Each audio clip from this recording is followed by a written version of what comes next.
Hi, I'm Shelby Jewell, and I'm going to discuss the resting local and action potentials in a motor neuron. I have drawn a few diagrams to help me describe what is going on throughout the resting local and action potentials processes. First, we will talk about what you see in this first image here.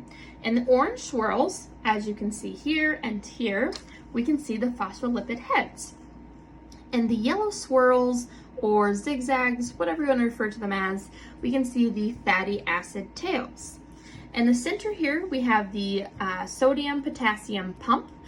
Plays a major key factor in this, so we will talk about that a little bit later.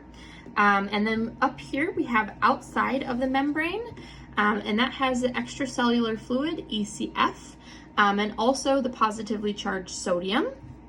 Down here, we have what is considered inside the plasma membrane, and we have the intracellular fluid, also known as ICF.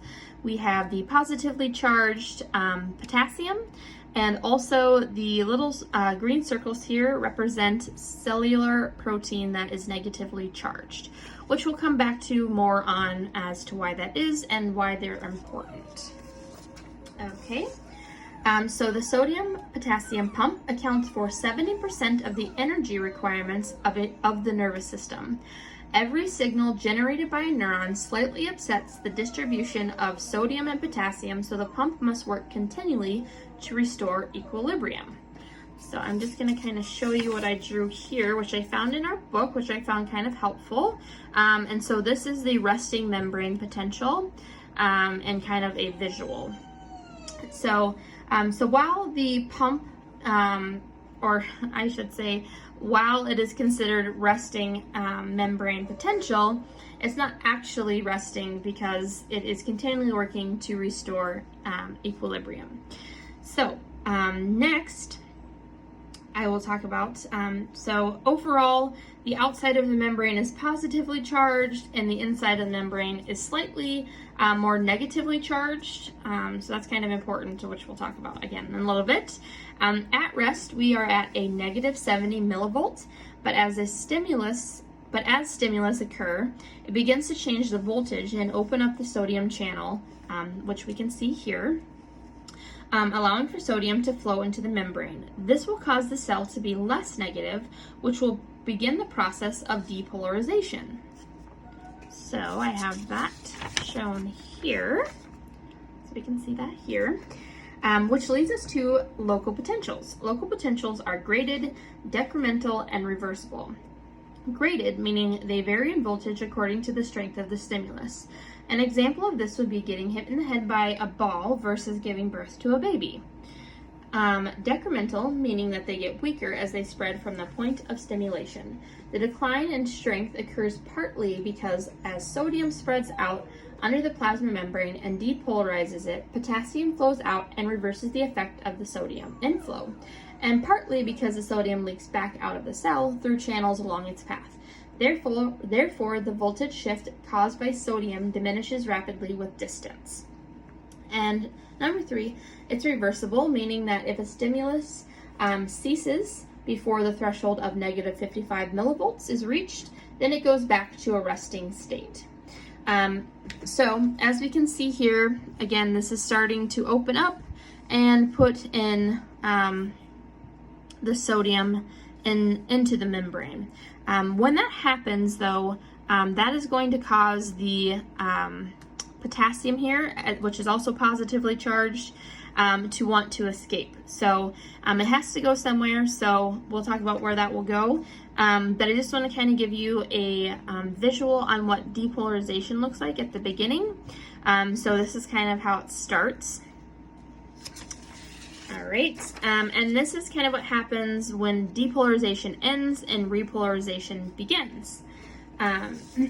So finally, action potentials. So I'm going to bring this one back just to kind of talk about it again a little bit.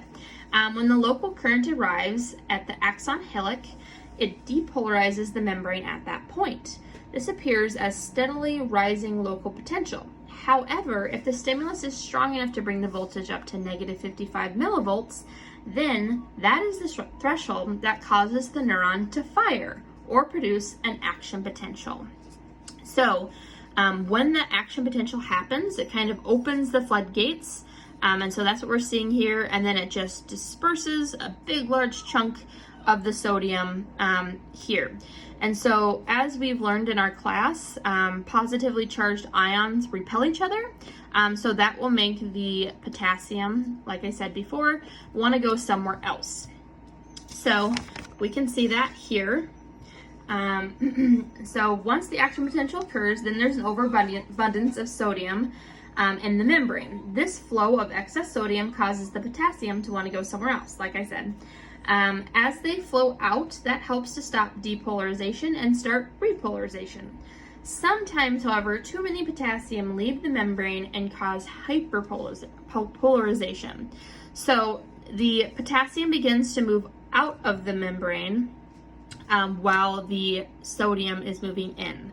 But at this point, the sodium channel has closed, and that opens up the potassium channel. So they're flowing outward. However, if too many potassium go out of the potassium channel, that again is the hyperpolarization. So if that occurs, then the negatively charged, we finally came back to the cellular proteins, will assist with pulling back some of those potassium into the membrane to help equalize. So they kind of act like a suction or a magnet, and they pull them back in to help with the equalization, so that it's not, one way or the other too much. So I'm going to bring back this one here. And so this kind of shows the sodium pump. The sodium pump also. And so this, along with the cellular proteins, helps to bring everything back to equilibrium. And so this will start to kick in along with these, and so it will, take out sodium, put in potassium as needed, because at that point, obviously, the potassium it's bringing back in is up there, and bring it back in here. And so then it will be coming back to a resting state again. But this is kind of repolarization complete. So this is the final complete item, or what it looks like. And so we can just kind of see that. I kind of wish I had drawn maybe the pump in here also, just so I didn't have to kind of show you guys both those. But in a nutshell, that's kind of how resting, local, and action potentials work. Thanks.